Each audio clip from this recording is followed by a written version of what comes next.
Nagbabahagi ng Ako Bicol Party List ng tulong sa mga komunidad sa iba't ibang lugar. Ang buong detalye sa report ni Micael Aviso. Labis ang pasasalamat ng National Bureau of Investigation o NBI sa Ako Bicol Party List kasunod ng paglalaan nito ng pondo para sa bago nilang pasilidad.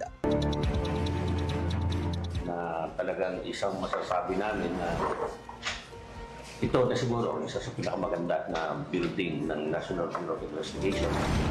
I think ito na ang pinakamagandang regional office ng NBI and kumpletong pasilidad.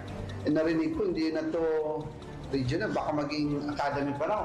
Malaking bagay ang proyektong ito para matugunan ang pangangailangan ng mga tao sa tulong ng ahensya. Samantala tumawid pa ng dagat at nagtungo ang Ako Bicol Party List sa Catanduanes upang personal na kumustahin ang konstruksyon ng mga proyekto nito gaya ng Maisas Building at makipag-ugnayan sa mga lokal na otoridad sa pangunguna ni Ako Bicol Second Nominee Mayor Alfredo Pido Garbing Jr. at Executive Director Annelyn Somanga. Sunod-sunod naman ang pagbisita ni Ako Bicol Party List Third Nominee Attorney Johnson sa mga istasyon ng radyo sa Albay at Camarines Sur para maipaabot ang mga programa ng Ako Bicol at sagutin ang mga katanungan ng mga residente. Patuloy ang Ako Bicol Party List sa pag-iikot at paghahatid ng tulong sa bawat Pilipino. Asahan pa ang mas marami pang tulong na may pusong malasakit para sa lahat. Para sa totoong balita sa Bagong Pilipinas, Micael Aviso, Congress News.